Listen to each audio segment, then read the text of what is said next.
Question number 17 की तरफ बढ़ते हैं अब। A number when divided by 4 give quotient 12 and remainder 3, what is the number? कोई निकाल सकता है तो फटाफट निकाल के कमेंट कर देना मेरे करने से पहले। किसी भी नंबर को 4 से डिवाइड किया तो ये क्या हो गया? डिवाइजर। डिवाइजर हो गया। Quotient is 4 and remainder is 3। तो नंबर कैसे निकलेगा? अगर मैं डिवाइड करने का प्रोसीजर बताऊं तो यहाँ पे क्या होता है? यहाँ होता है डिविडेंड, ये कैपिटल डी से, और ये होता है डिवाइजर जो हमने बताया डी, और यहाँ पे आता है क्यू यानी क्वोशंट, कैपिटल क्यू भी लिख सकते हो आप, और नीचे आएगा रिमाइंडर आर। तो नंबर का फॉर्मूला हो गया, यानी नंबर यानी मैं डिविडेंड बोलूं तो डिविडेंड का फॉर्मूला हो गया क्या? Divisor into quotient plus remainder. तो डिवाइजर क्या है मेरा? डिवाइजर है 4, क्वोशंट है 12 और रिमाइंडर है 3। Answer will B 48 plus 3, 51। 51 इसका करेक्ट आंसर है। चेक करते हैं कि आंसर सही आया है, नहीं तो कैसे करेंगे। अंदर जो नंबर आया वो 51 आया।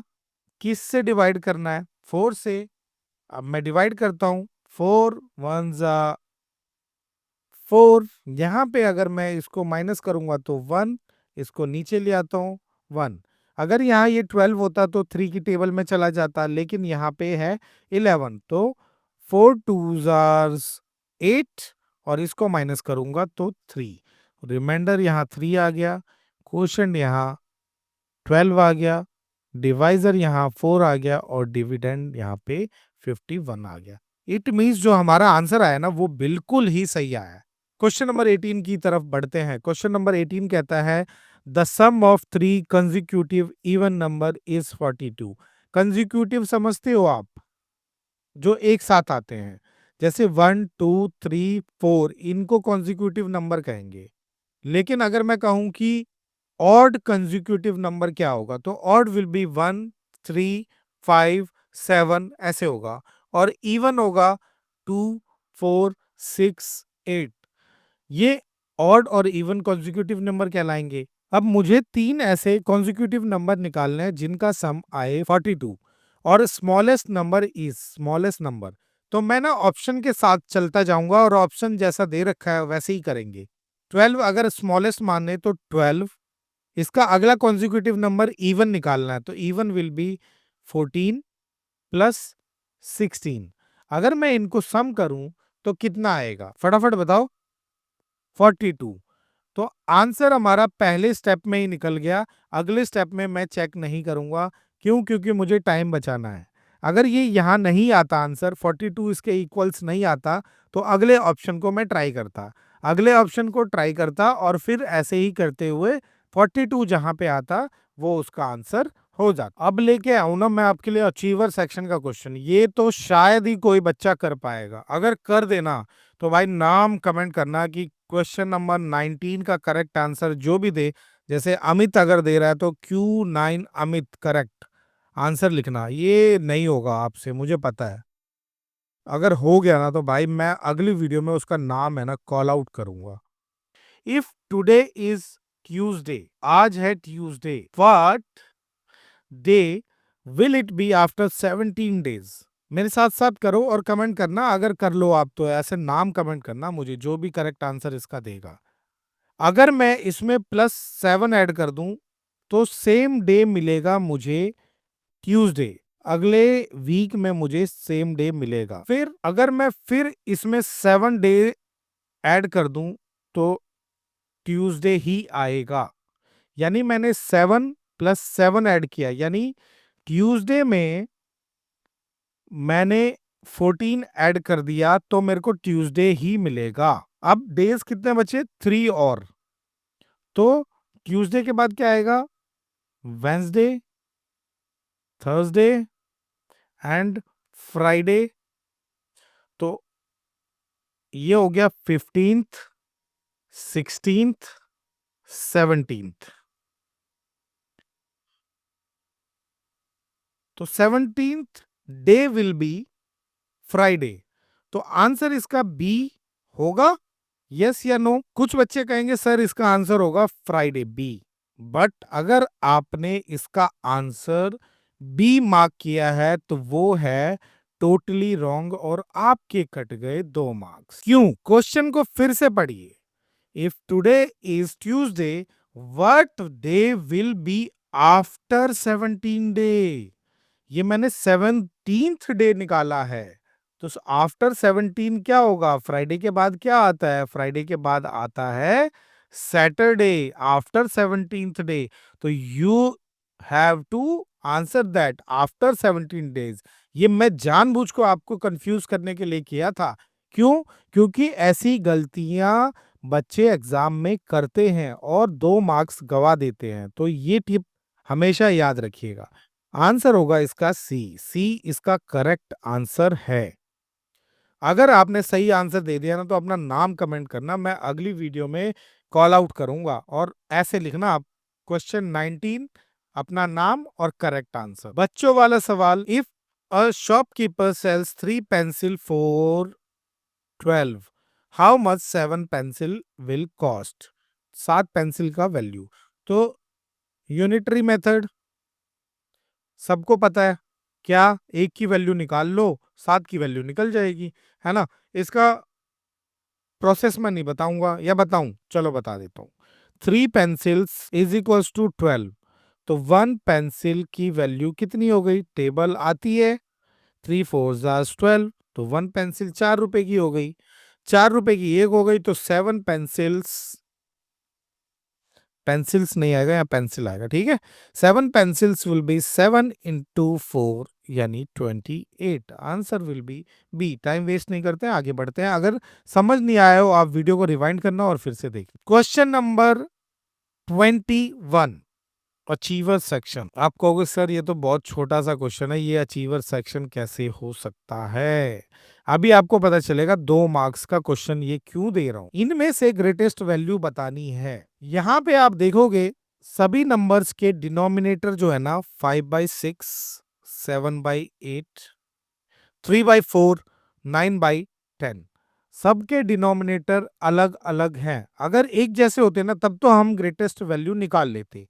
यहाँ पे अलग है, अलग को हमें एक जैसा करना पड़ेगा। और एक जैसा, आपने एलसीएम पढ़ा होगा, एलसीएम लार्जेस्ट कॉमन मल्टीपल। इनका एक लार्जेस्ट कॉमन मल्टीपल निकालना है जो कि हर एक में आए, ठीक है। ये इसलिए निकाल रहे हैं ताकि हम नीचे की वैल्यू, डिनोमिनेटर की वैल्यू को सेम कर पाए।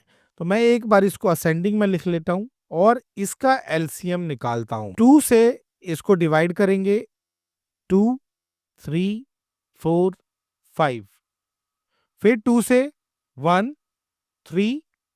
एलसीएम आपको आता है? अगर नहीं आता तो कमेंट करना, मैं आपके लिए अच्छे से दोबारा लेके आऊंगा सिर्फ एलसीएम का टॉपिक। 2, 5। देखो हमारी भी ना उम्मीद रहती है कि अगर आप आईएमओ का एग्जाम दे रहे हैं तो इतना लेवल तो आपका बन गया होगा कि आप ये सब छोटी छोटी चीजें ना जानते होंगे। तो इसीलिए मैं कई बार चीजों को इग्नोर कर देता हूं कि मेरे बच्चों को तो भाई ये चीजें पता ही हैं। ये मैंने क्यों किया? क्योंकि मैं यहाँ सब जगह 1 लाना चाहता था। 1 ले आया, अब मैं इनको मल्टीप्लाई कर लूंगा। 2 multiplied by 2 multiplied by 3 multiplied by 2 multiplied by 5। अगर मैं इसको मल्टीप्लाई करूं तो 10, और ये हो गया 4 और 3 12। 12 10 जार्स 120।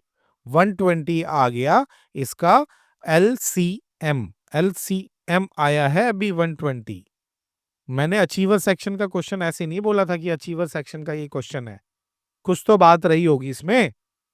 इसको इरेज करता हूं मैं पहले। एलसीएम जो इसका आया था 120। अब मैं क्या करूंगा कि सभी नंबर्स को ना बराबर करने की कोशिश करूंगा। कैसे? जैसे ये 5/6 है, इसको 120 करना है, तो 120 करने के लिए मुझे इसे 20 से मल्टीप्लाई करना पड़ेगा। 20 से न्यूमरेटर और 20 से ही डिनोमिनेटर को मैं मल्टीप्लाई कर दूंगा।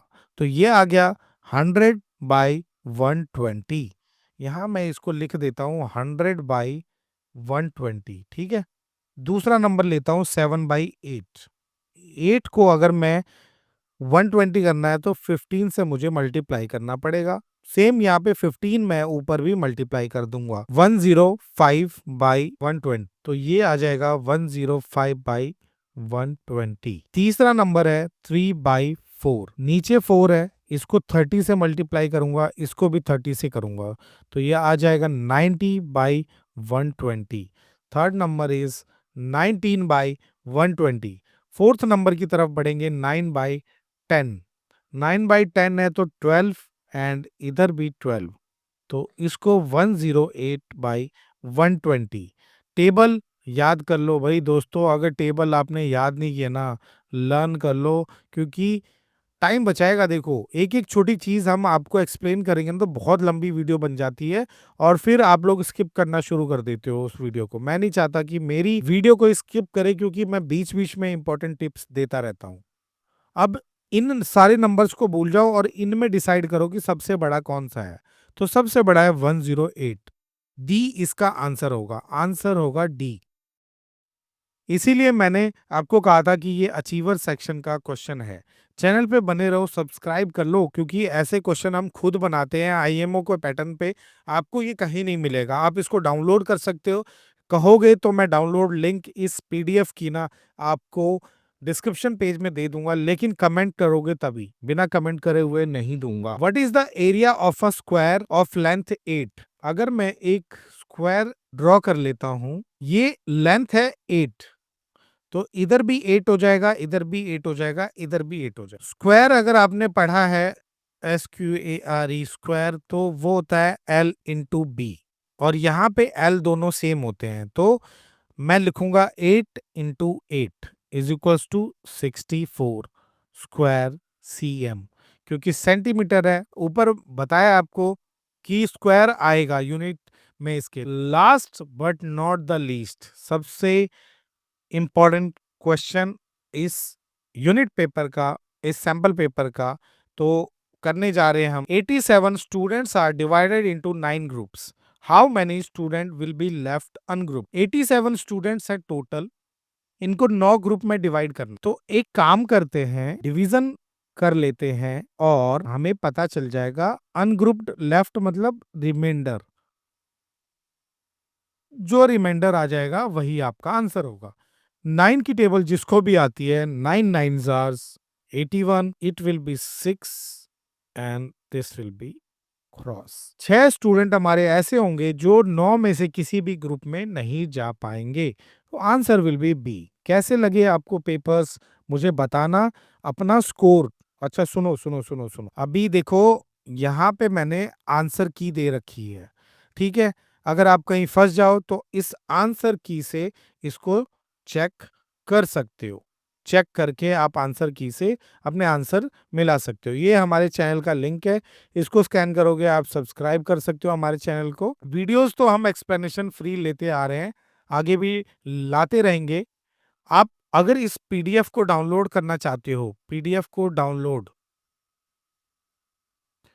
तो कमेंट कर देना कि सर गिव पीडीएफ लिंक।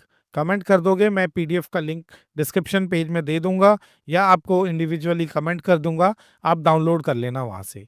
ये पूरा पेपर आप देखोगे ना, हमने बनाया है आपके लिए। ये पूरा पैटर्न है ना, हम आईएमओ के पैटर्न पे रखते हैं, ताकि हमारे स्टूडेंट्स जो है ना इसको इजीली कर पाए। ये हम स्पेशली डिजाइन किया है आपके लिए।